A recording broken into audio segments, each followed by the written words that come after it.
آپ اتنی بڑی تعداد میں اعتکاف میں بیٹھے ہیں، اللہ کا گھر ہے، پاکیزہ ماحول ہے، تزکیہ اور تصفیہ کے دن بیت رہے ہیں، شب بیداریاں ہیں، دعائیں ہیں۔ امام ابو نعیم نے 5 باتیں لکھی ہیں جو حضرت مولا علی شیر خدا رضی اللہ تعالیٰ عنہ نے خود فرمایا۔ حضرت علی فرمانے لگے میری 5 باتیں یاد کر لو،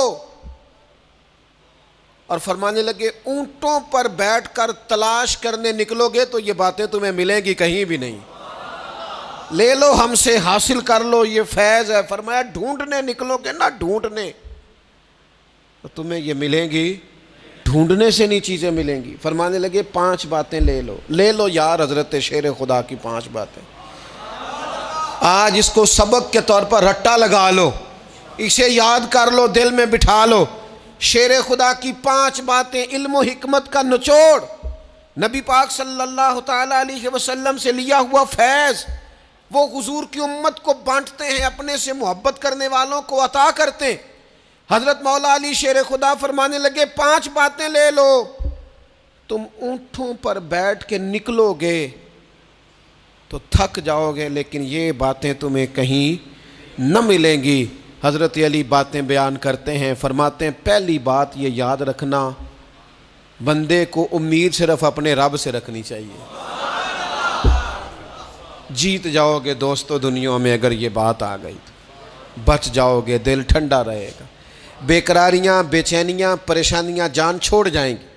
امید صرف اپنے رب سے رکھو۔ حضرت مولا علی شیر خدا رضی اللہ تعالیٰ عنہ دوسری بات بیان کرتے ہیں، فرماتے ہیں اپنے گناہوں سے ڈرا کرو۔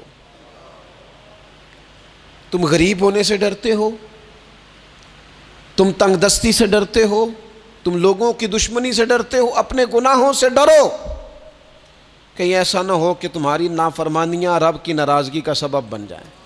اپنے گناہوں سے ڈرو۔ اور تیسرا مولا علی شیر خدا رضی اللہ تعالیٰ عنہ فرماتے ہیں اگر تم جاہل ہو نا، تمہیں پتہ نہیں، تو علم کے بارے میں سوال کرنے سے کبھی نہ شرمانا، پوچھ لینا فائدہ ہوگا، کسی سے بات کر لینا فائدہ ہوگا، کسی سے سیکھ لینا نفع ہو جائے گا، کسی کو مان لینا اپنا استاد، زندگی بھر سمجھدار ہو جاؤ گے، فیض یاب ہو جاؤ گے۔ اور حضرت علی شیر خدا چوتھی بات ارشاد فرماتے ہیں یہ علماء کے لیے، فرمایا اگر عالم کو کسی مسئلے کا علم نہ ہو تو غلط بات نہ بتائے، بلکہ کہہ دے واللہ اعلم، اللہ بہتر جانتا ہے۔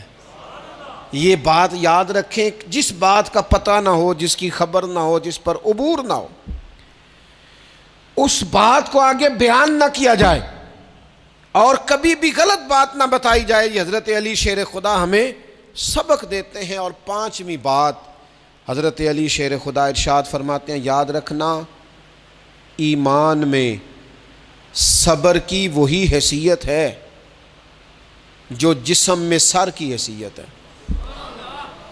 اپنی زندگی صبر کے ساتھ گزارنا، زندگی میں کبھی بے صبرے نہ ہونا، حوصلہ نہ چھوڑ جانا۔ صبر بزدلی نہیں ہوتا، صبر تو اچھی تدبیر کو کہتے ہیں، صبر تو رب کریم کے فیصلے کے انتظار کو کہتے ہیں، صبر تو اللہ کی مدد کے نازل ہونے کے انتظار کو کہتے ہیں۔